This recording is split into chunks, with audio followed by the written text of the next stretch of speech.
తమిళనాడుకి చెందిన కన్యాకుమారి దక్షిణ భారతదేశానికి ఆఖరిలో ఉంటుంది. దాని ముందు విశాలమైన హిందూ మహాసాగరం ఉంటుంది. అది ముందుకు వెళ్లి మంచు ప్రదేశమైన అంటార్క్టికా మహాద్వీపాన్ని తాకుతుంది. ఈ కథ కన్యాకుమారికి దగ్గర్లో ఉన్న పుటస్పూర్ అనే గ్రామంలో ఉండే అబ్దుల్కి చెందింది. అబ్దుల్ ఒక గొర్రెల కాపరి. అతని దగ్గర చిన్నవి పెద్దవి మొత్తం కలిపి 20 గొర్రెల దాకా ఉంటాయి. గుర్తుపట్టడం కోసం అబ్దుల్ వాటి శరీరం మీద తెల్లని పెయింట్తో నంబర్లను రాసుంటాడు. నాన్నా, 15వ నంబర్ గొర్రెకి పెయింట్ ఊడిపోతోంది. నేను స్కూల్ నుంచి చాక్ తీసుకొచ్చాను. నేను దానిమీద నంబర్ని రాయినా? అలాగేనమ్మా సకీనా, రాయ్.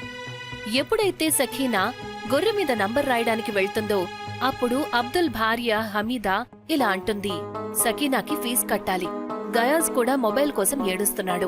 గొర్రె నంబర్ 13 ముసల్దైపోయింది. దాన్ని అమ్మేయండి, మనకి డబ్బులు కావాలి. సరే, నేను ఇవాళ సాయంత్రం మోహిత్ బాయ్ దగ్గరికి వెళ్తాను.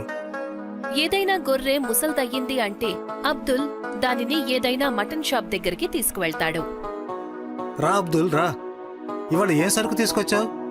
ఇవాళ సరుకు అయితే చాలా బాగా ఉంది. దీనికి నాకు 15,000 రూపాయలు ఇవ్వాల్సి ఉంటుంది. ఈ గొర్రెకు నేను 15,000 రూపాయలు ఇవ్వలేను. ఇటువంటివి నాకు 7-8 వేలకే దొరుకుతాయి. అయినా సరే, నువ్వు బాగా తెలిసిన వాడివి కాబట్టి నేను నీకు 10,000 రూపాయలు ఇస్తాను. అంతకంటే ఎక్కువ ఈ గొర్రెకు ఎవ్వరూ ఇవ్వరు. అబ్దుల్ గొర్రెను 10,000కు అమ్మేస్తాడు.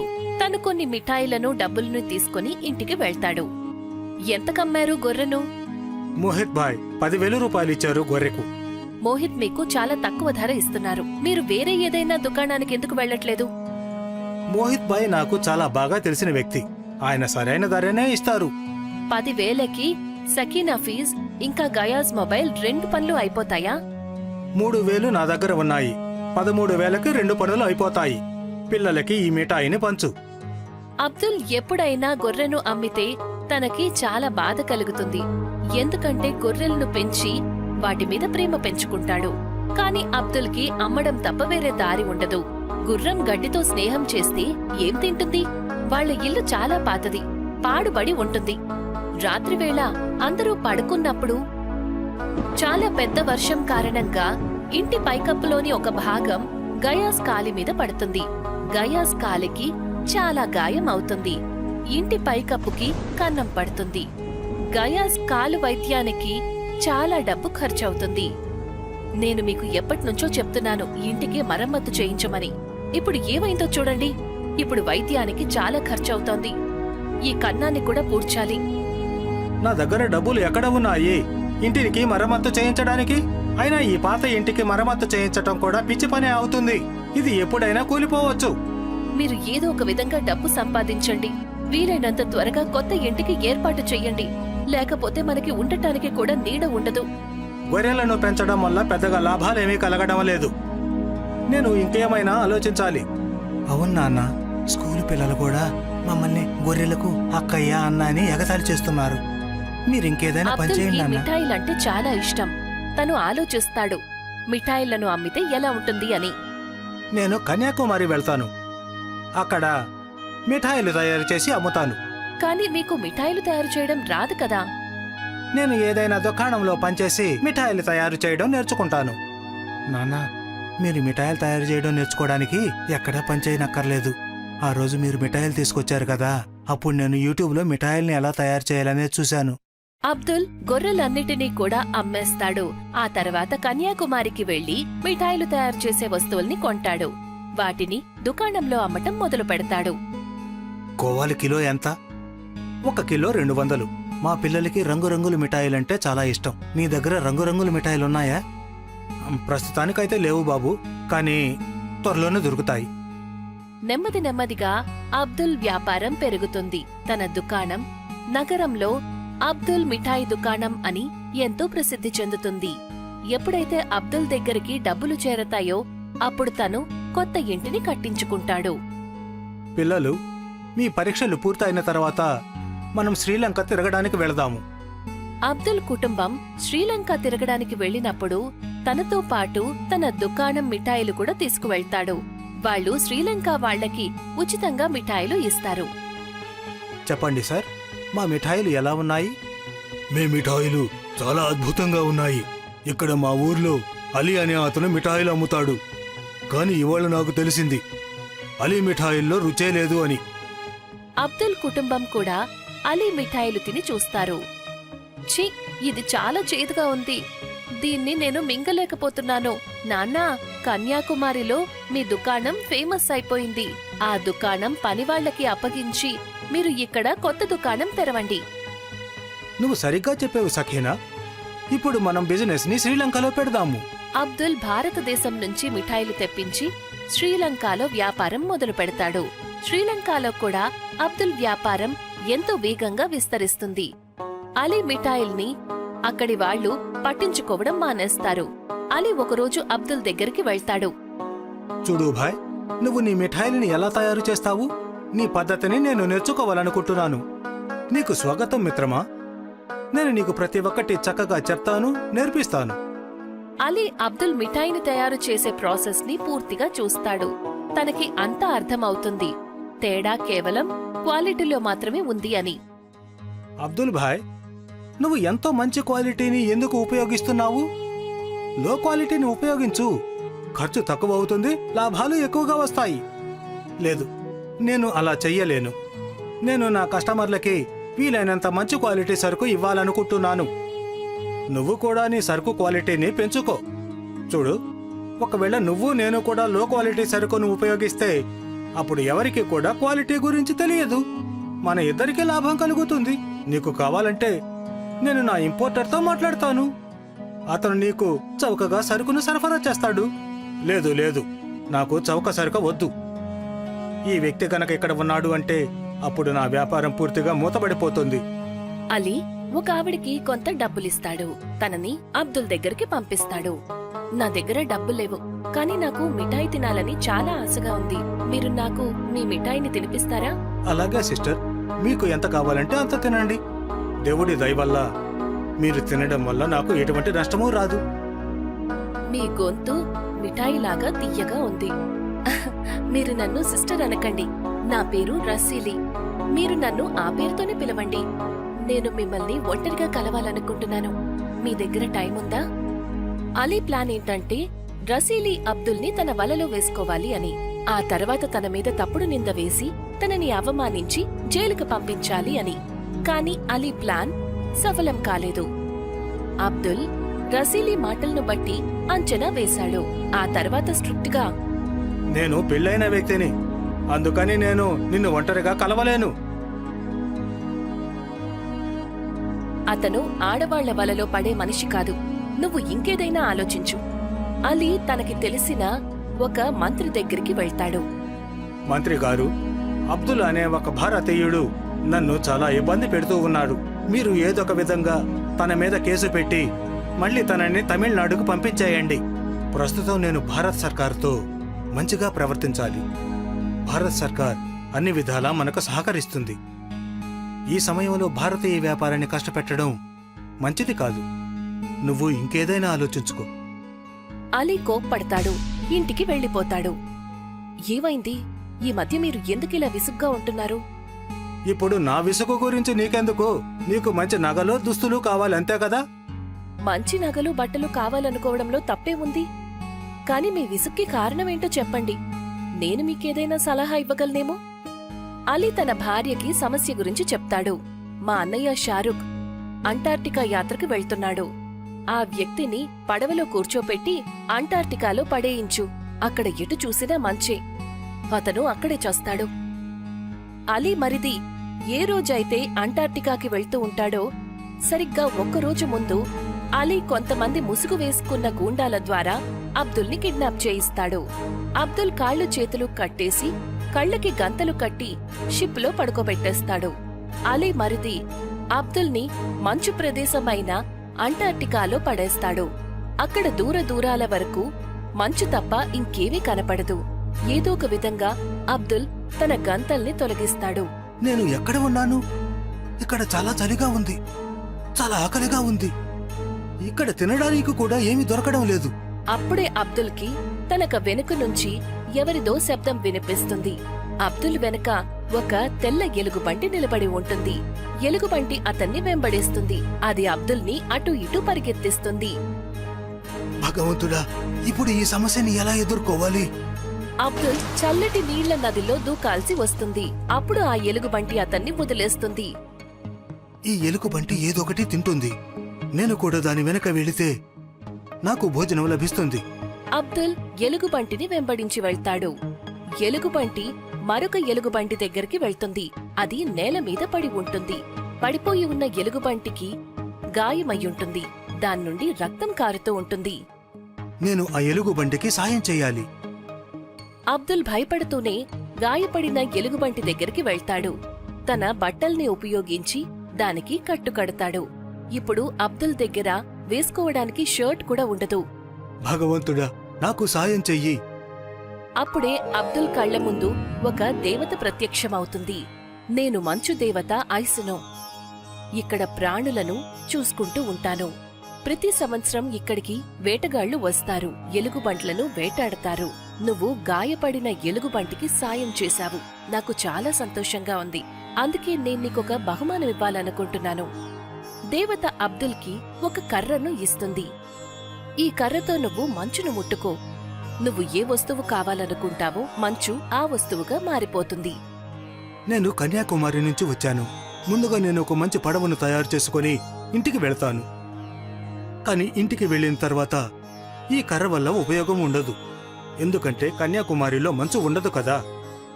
నువ్వు దాని గురించి కంగారు పడకు. నేను ప్రతి అమావాస్య రోజు రాత్రి 12 గంటలకు నీకు ఇక్కడ్నుంచి ఒక పెద్ద మంచు ముక్కను పంపిస్తాను. అబ్దుల్ తన మనసులో పడవను తలుచుకుని ఒక పెద్ద మంచు ముక్కను కర్రతో ముట్టుకుంటాడు. ఆ మంచు ముద్ద పడవగా మారిపోతుంది. అబ్దుల్ పడవలో ప్రయాణిస్తూ కన్యాకుమారికి చేరుకుంటాడు. నాన్న, మీరెక్కడికి వెళ్ళిపోయారు? మేము మీకు ఎన్నోసార్లు ఫోన్ చేశాము. బాబు, ఎవరో నన్ను అంటార్కటికా తీసుకెళ్లి వదిలేశారు. కాని ఇప్పుడు అంతా బాగానే ఉంది. నీకు, సఖీనాకి, అలాగే మీ అమ్మకి ఏమైనా అవసరం ఉంటే నాకు కాగితం మీద రాసి ఇవ్వండి. అమావాస్య రోజు రాత్రి అబ్దుల్ సముద్ర తీరానికి వెళ్లి నిలబడతాడు. తను చూసేసరికి ఒక పెద్ద మంచు ముక్క నీళ్ల మీద తేలుతూ అతని వైపు వస్తుంది. అబ్దుల్ ఆ మంచు ముక్కను చాలా ముక్కలుగా చేస్తాడు. ఆ తర్వాత దాంతో మిఠాయిని తయారు చేస్తాడు. తన చేత్తో తయారు చేసిన మిఠాయి ఎంత రుచిగా ఉంటుందో ఆ మంచు మిఠాయి కూడా అంతే రుచిగా ఉంటుంది. ఆ మంచు ముక్కలతో తనొక కార్ని తయారు చేసుకుంటాడు. కొన్ని రోజుల తర్వాత అబ్దుల్ శ్రీలంకకి వెళ్తాడు. ఈసారి తన దుకాణానికి ఖరీదైన కారులో వెళ్తాడు. అలీ అదంతా చూసి ఆశ్చర్యపోతాడు. షారుఖ్, నువ్వు అబ్దుల్లాని అంటార్కిటాలో వదిలిపెట్టలేదా? నేను అతను అక్కడే వదిలిపెట్టాను. మరి అయితే అతను వెనక్కి ఎలా వచ్చాడు? నాకేం తెలుసు. పడవ లేకుండా సముద్రం దాటి ఇక్కడ దాకా ఎలా వచ్చాడో? అబ్దుల్ దగ్గర ఇప్పుడు మిఠాయిలకు ఏమాత్రం లోటు లేదు. అతను మంచుతో ఎన్ని మిఠాయిలు కావాలంటే అన్ని మిఠాయిలు తయారు చేస్తాడు. అతనికి ఎటువంటి నష్టమూ జరగదు. ఏంటి అబ్దుల్ భాయ్, ఎలా ఉన్నావు? నేను బాగానే ఉన్నాను. నువ్వెలా ఉన్నావు? నేను కూడా బాగానే ఉన్నాను. మీ మిఠాయిల క్వాలిటీ మరింత బాగా ఉంది. అద్దంలాగా మెరిసిపోతున్నాయి, అచ్చం మంచులాగా. నువ్వు సరిగ్గా చెప్పావు. నేను ఈ మిఠాయిల్ని మంచుతోనే తయారు చేస్తున్నాను. మిఠాయిల్ని మంచుతో తయారు చేస్తున్నావా? అంటే నీ ఉద్దేశం ఏంటి? అబ్దుల్ అలీకి మంచు గురించి, మాయాకర్ర గురించి చెప్తాడు. అయితే అబ్దుల్ భాయ్, ఆ కర్రను నాకు కొన్ని రోజులు నాకివ్వచ్చు కదా? నేను కూడా మంచుతో మిఠాయిలు తయారు చేస్తాను. ఆ కర్రను నేను నీకైతే ఇవ్వలేను. ఎందుకంటే నువ్వు దాన్ని ఎక్కడైనా పారేస్తే నాకు చాలా నష్టం జరుగుతుంది. నువ్వు ఒక పని చెయ్యి. నువ్వు అమావాస్య రోజు రాత్రి కన్యాకుమారికి రా. నేను మంచుతో మిఠాయిలు తయారు చేస్తాను. నీకు తక్కువ ధరకే అమ్ముతాను. అప్పుడు నీకు కూడా వ్యాపారం జరుగుతుంది. నేను తనని అంటార్టికాకి చావమని పంపించాను. కానీ ఇతను వరంతో తిరిగి వచ్చాడు. ఇప్పుడు నా మీద దయ చూపిస్తున్నాడు. నేను అంటార్టికా వెళ్లి ఆ దేవి నుండి మాయకర్రను తెచ్చుకుంటాను. అలీ తన మరిది షారుఖ్ తో పాటు అంటార్టికాకి చేరుకుంటాడు. షారుఖ్, నువ్వు ఒక ఎలుగుబంటిని గాయపరచు. ఆ తర్వాత నేను దానికి సాయం చేస్తాను. అప్పుడు దేవత ప్రసన్నురాలై నాకు వరాన్ని ఇస్తుంది. అప్పుడు నేను కూడా అబ్దుల్లాగా ధనవంతుడవుతాను. షారూఖ్ ఒక ఎలుగుబంటిని వేటాడి దాన్ని గాయపరుస్తాడు. అలీ ఎలుగుబంటి దగ్గరికి వెళ్లి దానికి మందు వేస్తాడు. అప్పుడే మంచు దేవత అక్కడ ప్రత్యక్షమవుతుంది. నేను నీ మాటలు విన్నాను. నువ్వు నా వరంని పొందడానికి కావాలనే ఆ ఎలుగుబంటిని గాయపరిచావు. నీకు శిక్ష పడుతుంది. దేవత 4 ఎలుగుబంట్లను అలీ వెనక పంపిస్తుంది. అలీ తన ప్రాణాలను కాపాడుకోవడానికి చల్లని నదిలోకి దూకేస్తాడు. ఎవరైనా నన్ను ఇక్కడి నుంచి కాపాడండి. ఈ ఎలుకబంట్లు నన్ను తప్పించుకోనివ్వడం లేదు. క్షమించు దేవి, నన్ను దయచేసి క్షమించు తల్లి, కాపాడు తల్లి. ఆ విధంగా అలీ చేసిన దానికి శిక్ష అనుభవిస్తాడు. గోమతి నగర్ అనే ఒక గ్రామం ఉండేది. అక్కడ జనాలు వాళ్ళ జీవితం చాలా ఆనందంగా ఆరోగ్యంగా గడిపేవారు. కాలం మారుతూ ఉంది. అందరూ కొత్త కొత్త టెక్నాలజీ వాడడం మొదలుపెట్టారు. కానీ గోమతి నగరం వాళ్ళు, అంటే గోమతి నగర ప్రజలు ఏం నమ్ముతారంటే పురాణ అలవాట్లు మంచివి అని, ఇంకా పాతకాలం అలవాట్ల వల్లని జీవితం బాగా నడుస్తుంది అనుకుంటారు. అదే సమయంలో గగన్ అతని కుటుంబంతో కలిసి గోమతి నగరానికి వస్తాడు. గోమతి నగరంలో అతని పూర్వీకుల భూమి ఉంది కాబట్టి. ఇక్కడికి వచ్చి ఈ గ్రామాన్ని ఇంటిని చూస్తే ఏమనిపిస్తుందో తెలుసా? మనం ఇంతకు ముందు ఎక్కడున్నామో అక్కడే బాగుందనిపిస్తుంది.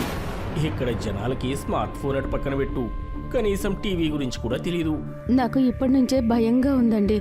స్కూల్లో పిల్లలకి అడ్మిషన్ కూడా చెయ్యాలి. నువ్వు సరే అంటే మనం మళ్ళీ మన పాతింటికి వెళ్ళిపోదాం. లేదు, మనం అలా చేయకూడదు. ఇక్కడే ఉండి మనము ఏదైనా ఒక ఏర్పాటు చేసుకుందాం. కొన్ని సంవత్సరాలు మనం ఇక్కడ ఉండాల్సిందే. అరే వాహ్ వాహ్, గోమతి నగర్కి స్వాగతం. ఇక్కడికి ఎవరూ రారని మాకు ఎప్పుడూ అనిపిస్తూ ఉండేది. ఈ ఇల్లు భూమి ఇలాగే ఉండిపోతుందనిపించేది. అరే ముఖ్య గారు, మీరింకా అలాగే ఉన్నారు. అంతకు ముందు ఎలా ఉన్నారు? చిన్నప్పుడు నేను మిమ్మల్ని చూశాను. ఆ తర్వాత మళ్ళీ ఇప్పుడు కలుస్తున్నాను మిమ్మల్ని. నాకు కూడా నిన్ను మరియు నీ కుటుంబ సభ్యులను చూసి చాలా సంతోషంగా ఉంది. సరే, వచ్చావు కాబట్టి వ్యవసాయం చేయడం ఎలాగో మొదలుపెట్టు. నీ కుటుంబాన్ని నువ్వు పోషించుకో. క్షమించండి సర్పంచ్ గారు, నాకు వ్యవసాయం చేయడం రాదు. దీనికన్నా ముందు నేను సిటీలోని ఐస్ క్రీమ్ అమ్మేవాణ్ణి. ఐస్ క్రీమ్ అమ్మటం వల్ల మా కుటుంబం చాలా సంతోషంగా ఉండేది. కానీ సిటీలో పెరుగుతున్న అనారోగ్యం ఇంకా ఆర్థిక సమస్యల వల్ల మేము ఇక్కడ గోమతి నగర్కి మళ్ళీ తిరిగి వచ్చాము. ఐస్ క్రీమ్ అంటే ఏమిటి? అదేమైనా వస్తువా? అదేంటో చెప్పు నాకు. కుదిరితే గ్రామం అందరికీ కూడా చేసి ఒకసారి తినిపించు. గ్రామం మొత్తం తెలిసిపోతుంది. అప్పుడు నువ్వు ఇంటికి తిరిగి వచ్చావని దావత్ ఇచ్చినట్టు ఉంటుంది. ముఖ్య మాటలు విని గగన్ ఇంకా అతని భార్య చల్ల చల్లటి ఐస్ క్రీం తయారు చేసి గ్రామం మొత్తానికి తినిపించడానికి తయారవుతారు. మనం బజార్ నుంచి సామాను తెప్పించి దావత్ ఇవ్వాలి. అది మనకి చాలా మంచిది. అప్పుడు మనం ఇక్కడ కూడా ఐస్ క్రీం అమ్మవచ్చు. నువ్వు సరిగ్గా చెప్పావు. మనం అలానే చేద్దాం. గగన్ ఇంకా మధు గ్రామం మొత్తానికి ఐస్ క్రీం దావత్ ఇవ్వడానికి గ్రామం వాళ్ళని వాళ్ళ ఇంటికి పిలుస్తారు. గ్రామ ప్రజలు మొదటిసారి గగన్ తయారు చేసిన ఐస్ క్రీం తిన్నప్పుడు వాళ్ళకి అమృతం దొరికినట్టు ఉంటుంది. గ్రామ ప్రజలందరూ గగన్ చేసిన మలై ఐస్ క్రీంకి ఫ్యాన్ అయిపోతారు. వాళ్ళందరూ ఐస్ క్రీం తిని వాళ్ళని బాగా పొగుడుతారు. ఐస్ క్రీం దావత్ పూర్తయిన వెంటనే ముఖ్య గారు గగన్తో గ్రామ ప్రజల తరపున ధన్యవాదాలు చెప్తాడు. అప్పుడు గగన్ ముఖ్య గారితో ఇలా అంటాడు. సర్పంచ్ గారు, నేను మీకు ఒక విషయం చెప్పాలండి.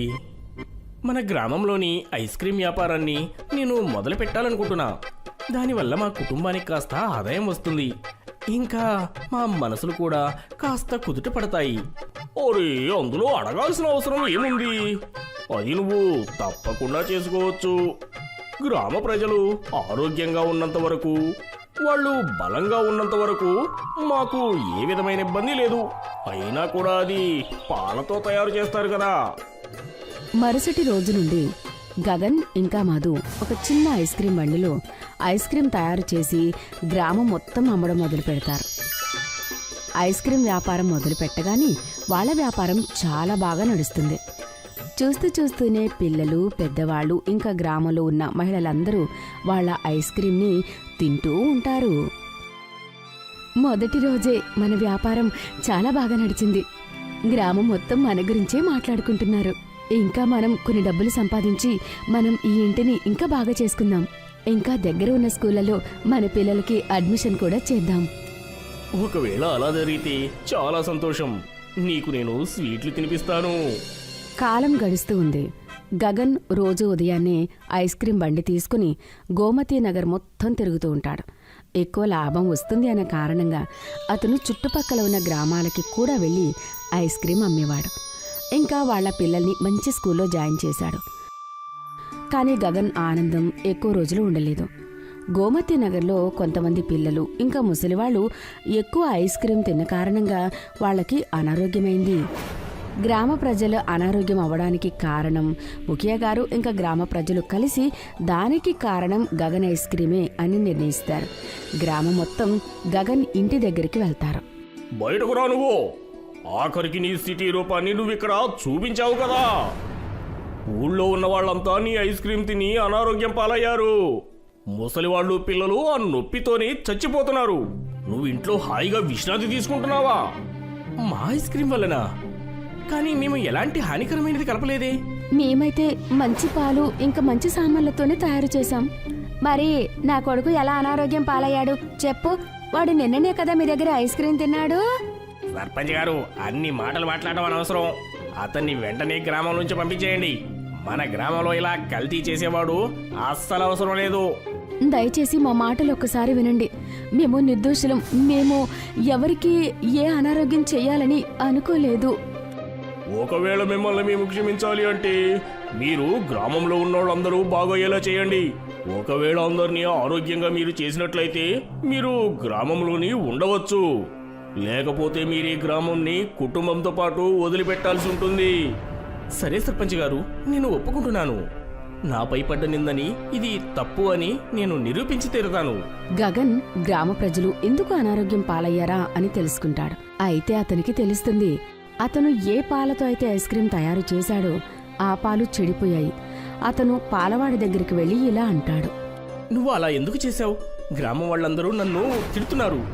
ఇదంతా కూడా నీ తప్పే. నువ్వు అసలు అలా ఎందుకు చేశావు? నన్ను క్షమించండి అయ్యా. నాకు నీ బాధ అర్థమైంది. కానీ ఇదంతా నేను సర్పంచ్ గారు చెప్పబట్టే చేశాను. ఏం మాట్లాడుతున్నావు నువ్వు? సర్పంచ్ గారు అలా ఎందుకు చేయమంటారు? ఎందుకంటే గ్రామ ప్రజలందరూ మీ గురించే మాట్లాడుకుంటున్నారు. అందుకే ఆయన మిమ్మల్ని చూసి బాగా కుళ్ళుకుంటున్నారు. ఆయన మీరు గ్రామంలో ఉండకూడదని మీ భూమిని కబ్జా చేయడానికి ఇలా చేశారు. గగన్ ఆ విషయం అంతా తెలుసుకుని ఆశ్చర్యపోతాడు. ఇంకా ఈ సమస్యకి పరిష్కారం ఆలోచిస్తాడు. ఇంకా జరిగిన విషయం అంతా వెళ్ళి అతను తన భార్యకి చెప్తాడు. ముఖియా గారు చాలా పెద్ద తప్పు చేశారు. అతని తప్పుని సరిదిద్దుకోవాల్సిందే. మీరేం ఆలోచించారు? నా దగ్గర ఒక ఉపాయం ఉంది. నేను వీళ్ళకి లైమ్ మిర్చి ఐస్ క్రీం తయారు చేసి తినిపిస్తాను. అనారోగ్యాలన్నీ పోతాయి. మిర్చి ఐస్ క్రీమా? అదెలా ఉంటుంది? ఇది ఒక రకమైన ఐస్ క్రీం. దీంట్లో మనం పాలతో తయారు చేసిన ఐస్ క్రీం మిరపకాయలు ఇంకా మిరపకాయ పేస్టు కలుపుతాము. ఇంకా రుచికరమైన ఐస్ క్రీం తయారవుతుంది. నువ్వు త్వరగా కావలసిన ఏర్పాట్లు చెయ్యి. కాస్త నిమ్మకాయ ఇంకా కోవా కూడా పక్కనే పెట్టు. ఇంకా వచ్చేటప్పుడు కొన్ని మిరపకాయలు కూడా తీసుకునిరా. గగన్ మాటలు విని మధు అన్నీ సిద్ధం చేస్తుంది. గగన్ మిర్చి ఐస్ క్రీం తయారు చేస్తూ ఉంటాడు. సరిగ్గా అలానే తయారైపోతుంది మిర్చి ఐస్ క్రీం. గగన్ ఐస్ క్రీంని ఐస్ క్రీం బండిలో పెట్టుకుని అనారోగ్యమైన పిల్లల దగ్గరికి ఇంకా ముసలి వాళ్ళ ఇంటికి వెళ్ళి ఇస్తాడు. ఏవండి, నేను ఈ ఐస్ క్రీం మీ పిల్లల కోసం తెచ్చాను. ఒకసారి ఇది మీ పిల్లలకి తినిపించి చూడండి. గ్రామంలో ఉన్న వాళ్ళందరికీ అనారోగ్యం మొత్తం దూరం అవుతుంది. నేను మిమ్మల్ని వేడుకుంటున్నాను. కానీ నేను ఎలా నమ్మాలి? మా పిల్లల ఆరోగ్యం ఇంకా పాడైపోతే? దయచేసి నన్ను నమ్మండి. మీ బాబుకి తినిపించండి. దానివల్ల మీ బాబు పూర్తిగా కోలుకుంటాడు. పూర్తి ఆరోగ్యంగా తయారవుతాడు. గగన్ దగ్గర ఐస్ క్రీం తీసుకుని ఆ మహిళ వాళ్ళ అబ్బాయికి తినిపిస్తుంది. ఇంకా అతని అనారోగ్యం అంతా బాగా అయిపోతుంది. కారం కారం, నీళ్ళు నీళ్ళు, అమ్మా అమ్మా. ఆ బాబు అరవడం చూసి గ్రామ ప్రజలందరూ అక్కడికొస్తారు. గగన్ ఆ అబ్బాయికి షేహర్ ఇస్తాడు. అది తిని ఆ అబ్బాయి సైలెంట్ అయిపోతాడు. గ్రామ ప్రజలందరికీ ముందు నిజం బయటకొస్తుంది. వాళ్ళకి తెలిసిపోతుంది మిర్చి ఐస్ క్రీం వల్ల అనారోగ్యం అంతా దూరమైపోతుందని. ముఖియా గారి నిజం కూడా గగన్ అందరి ముందు పెట్టేస్తాడు. ఇంకా గ్రామ ప్రజలందరూ ముఖియా గారిని గ్రామంలో నుండి బయటకు పంపించేయాలి అని నిర్ణయించుకుంటారు. లేదు లేదు, ఆయన ఇక్కడి నుంచి పంపించకండి. ఆయన చేసిన తప్పుకి శిక్ష అనుభవిస్తారు. హా, తప్పకుండా పడుతుంది. ఆయన శిక్ష ఎప్పటికీ ఈ గ్రామంలోనే ఉండాలి, ఇంకా సిగ్గుపడుతుండాలి. గ్రామ ప్రజలందరూ మిర్చి ఐస్ క్రీం తిని బాగైపోతారు. గగన్ ఐస్ క్రీం వ్యాపారం బాగా నడుస్తూ ఉంటుంది. ఇంకా అతని పిల్లల్ని బాగా చదివించుకుంటూ అతను అదే గ్రామంలో హాయిగా జీవిస్తూ ఉంటాడు.